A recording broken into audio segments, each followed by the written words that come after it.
you visit Orlando, there are so many options when it comes to where to stay. Do you stay on site at Disney? Do you stay on site at Universal? Do you stay in a villa, in a hotel on International Drive? There are just so many options. This trip, I'm going to be doing a split stay, which is where you stay in multiple hotels during your trip. And I'm going to talk to you today about why this could end up being your ideal option for when you visit Orlando. My name is Sophie from Most Magical Guides, and if this is your first visit to my channel, then welcome. And if you are returning, thank you so much. I make videos all about planning your own most magical trips to Disney World and Disneyland Paris, and even do vlogs of my own trip, including my upcoming September Walt Disney World trip that will be launching. The vlogs will be out in October, so do subscribe down below if this is the type of content you like. So as I mentioned, I'm going to Disney World this September, and I'm going to be doing my first split stay. This time I'm going to be staying at Disney World for 16 nights,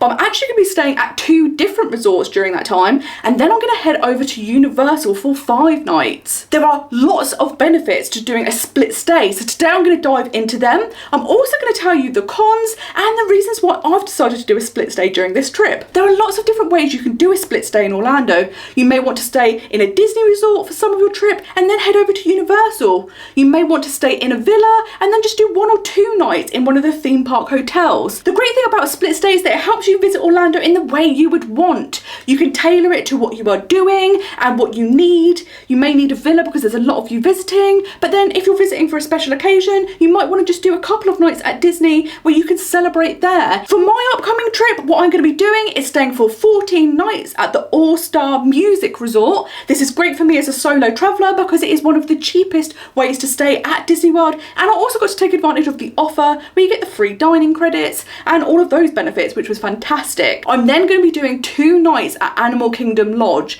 This is like my dream Disney resort, and I managed to get a really good deal where I got 25% off the room rate because I'm a member of Disney Plus. So this is my opportunity to go and experience that. I'm just going to go and relax at that resort. I'm not going to the parks those days. I'm just going to fully take in Animal Kingdom Lodge, and then for the final 5 days of my trip, I'm going to be going to Cabana Bay at Universal. I have never stayed at a Universal resort before. I'm so excited. The theming looks incredible. I love that you're super close to the parks.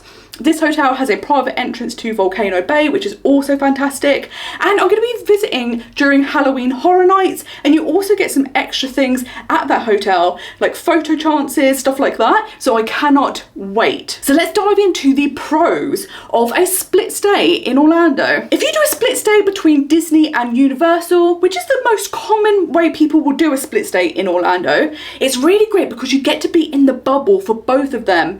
When you stay at Disney, you kind of don't ever need to go off site. You've got the free transportation, you've got all of the dining and shops you could ever need, and of course the theme parks. So you absolutely are in the Disney magic the entirety of your trip. This is something I enjoy the most about staying at a Disney resort, is you really do never ever leave that bubble, and you just feel in the magic 24 hours a day, which I absolutely love. The great thing is, if you then go and stay in a Universal hotel, you also get to be in that bubble and fully experience Universal. Again, they have free transportation. You can also walk to the parks from the hotels, and you just get to have the full experience. The proximity to the parks is obviously a big reason why people pay that little bit extra to stay at these types of hotels, and it is such a big benefit. It really cuts out a lot of time of your day when you have to commute from your hotel to the parks, which is perfect. It's easy if you want to go back to your hotel during the day for a break, and it just makes your trip so much nicer. Having stayed on site, I'm very, very keen to keep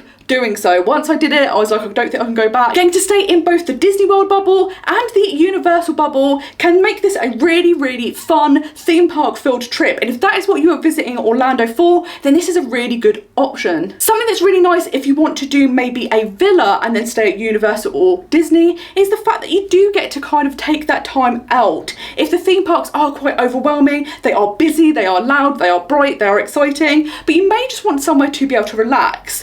And this can can be a really good option if you have a villa. Most of them have pools. You can have really great days where you have your rest days there and just explore the local area. And it's also great if you're visiting Orlando to do more than just the theme parks. Doing a split stay can actually help you cut down your costs.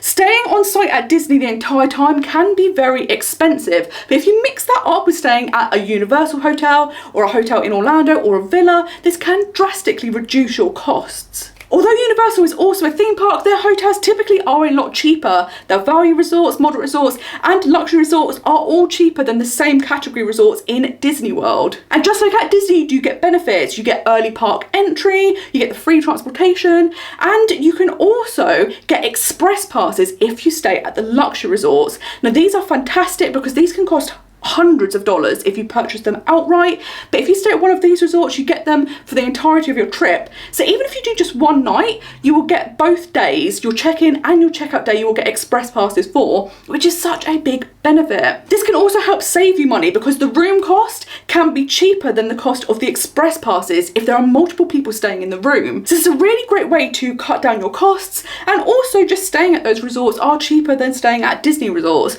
So doing a split stay can be a really great compromise because you get to be in the Disney bubble for part of your trip, but then cut down the costs and stay at a different hotel for the rest of your trip. You can also cut your costs down by not hiring a car.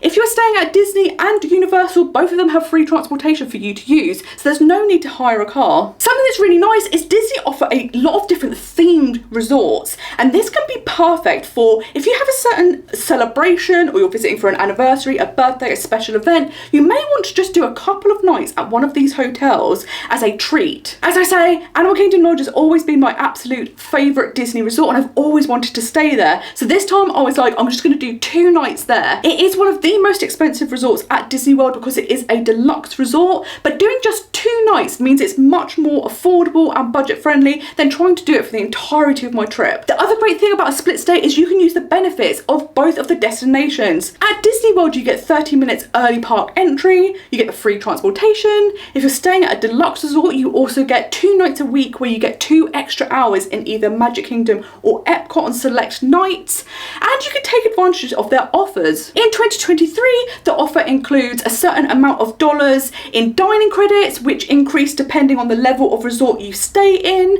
You also get 2 free Cirque du Soleil tickets, and you also get the $200 gift card. If you stay at a Universal resort, you get an hour's early entry into the parks. If you stay at Cabana Bay itself, then you get the private entrance into Volcano Bay. And if you stay at the deluxe resorts, you get those all-important express passes, which help you get on the rides much quicker by entering the express queue. Combining all of these factors are why I think it's a great idea to do a split stay. I was super keen to try it this time because I'm going for 3 weeks, so going to Universal for a few nights really did cut down my costs significantly. It also means I get to try out a Universal hotel, which I've never stayed at before, and get the benefits of staying in these hotels, which is going to really help my trip. But now let's look at the cons of a split stay. Now the big one obviously is the fact that you're having to move hotels. This means packing up and putting everything either into a car, a taxi, whatever mode of transportation you're going to use, and getting to the other hotel. If there are a lot of you traveling, this could be a bit of a hassle. It also means being aware of hiring taxis or shuttles that are big enough to accommodate yourselves and all of your luggage to go between the different resorts. If you've hired a car, it's not so difficult because your car size should already be appropriate because you would have needed to get your luggage from the airport to your first hotel. So this isn't too bad. If you check into your second hotel and the room isn't ready, they'll just hold your cases for you. So if you have a car, it can be quite a good option. But if you do have a car, it is good to be aware that you will need to pay parking at different resorts. At Disney, you have to pay to park at the hotels, same as at Universal. But if you stay at a villa or some of the off-site hotels, they don't charge for parking. So this could be another way to save money. If you are going to stay in a hotel in Orlando, when you are booking it, just check for if they do charge for parking or if they add resort fees. Make sure you add these into the total cost so then you know exactly how much a stay there will cost you. But as you can see, there aren't too many downsides to a split stay. This is why it could be really great for you because it gives you that ultimate flexibility and helps you be in the area of Orlando that you need to be for where you're visiting. Most people will visit both Disney and Universal, so staying at those two resorts is quite common. But if you are staying in Orlando and you're going to be visiting other local attractions, a villa can be really great if you are a large group because you can have multiple roomed houses, you've got that outdoor space, you've got pools, they can be really nice to come back and relax in. And if you are going to do a budget-friendly trip to Orlando, then staying off-site can be great because the hotels are much cheaper. Some of them don't charge for parking, don't have resort fees, so you can cut a lot of costs down by staying here. So those are the pros and cons of doing a split stay in Orlando. Is this something you would be keen to try? I am super excited to experience it. I really think it's going to be a great way to get the best out of both of these destinations, so I'm just so excited to go now. If you have done a split stay before, let me know in the comments below what you liked the most, and if you have any handy tips for anyone that is thinking about doing a split stay. I hope this video has been helpful, and thank you so much for watching, and until next time, I hope you have a most magical day. Bye bye.